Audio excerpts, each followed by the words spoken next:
News India 27 नव्या पिढीचं नवं माध्यम। भोंदू मांत्रिकाचा घाणेरडा चेहरा उघड।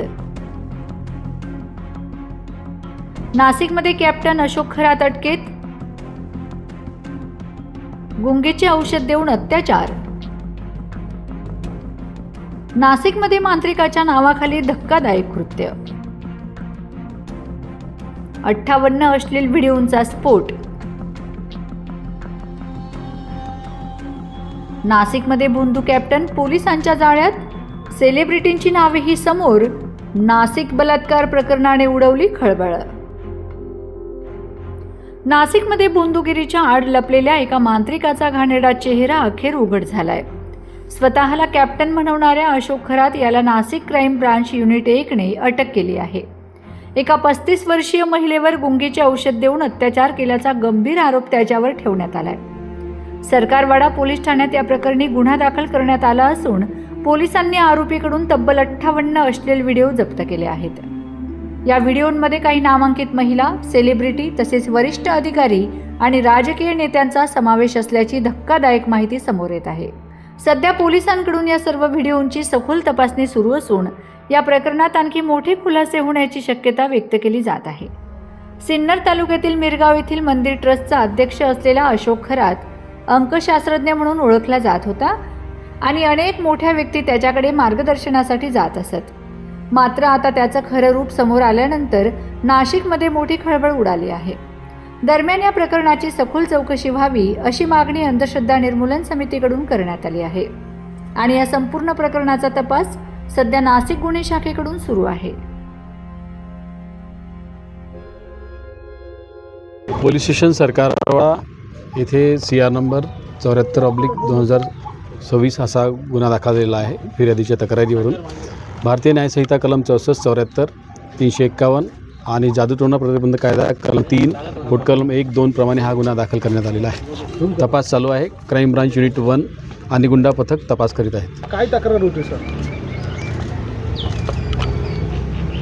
फिर्यादीच्या तक्रारीवरून FIR दाखल करण्यात आलेली आहे। काय तक्रार होती? घटना काय घडली? आपण काय गुन्हा दाखल केला? ती महिलेच्या तक्रारीवरून गुन्हा दाखल करण्यात आलेला आहे। महिलेचं नेमकं काय फिर्यादीमध्ये म्हणणं काय होतं? काय तक्रार काय होतं तेवढं सध्या सांगा। ती शारीरिक शोषणाबद्दलची तक्रार आहे। सर कुठले कलम लावले जातात? कुठल्या कलम? भारतीय न्यायसंहिता कलम 74, 64 आणि जादूटोणा प्रतिबंध कायदा कलम 3, 2, 1 प्रमाणे गुन्हा दाखल केला आहे। सर जो आरोपी आहे तो आरोपी नेमका कोण आहे, तो काय करतो, त्याची पार्श्वभूमी काय आणि ती महिला त्याच्याकडे का जात होती? सध्या तपास चालू आहे। फिर्यादीचं नाव उघड होऊ नये म्हणून जास्त डिटेल देता येणार नाही। आरोपी जे आहे त्यांचं नाव सांगा। सध्या तरी नाव अशोक खरात म्हणून आहे। किती महिलांच्या तक्रारी आहेत? सध्या एकच तक्रार आहे। नेमकं काय प्रोफेशन होतं, म्हणजे काय ते काय नाही, अजून काहीच निष्पन्न जस्ट गुन्हा दाखल झालेला आहे।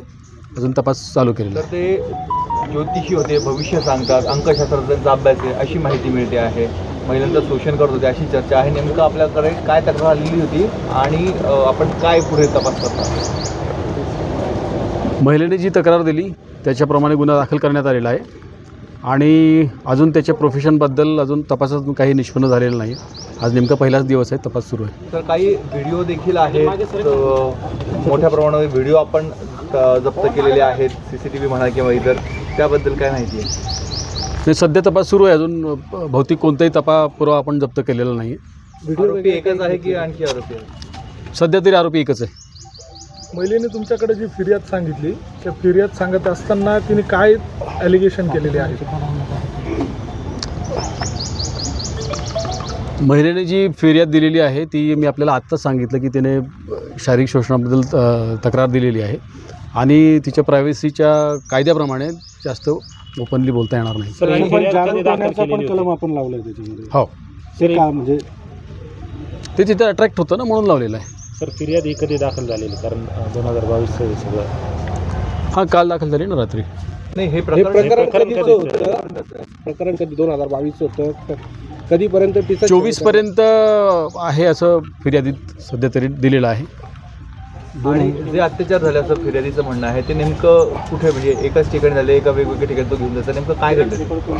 प्राथमिकता तरी एकाच ठिकाणी झालं तर दिसते, तपास अजून सुरू आहे.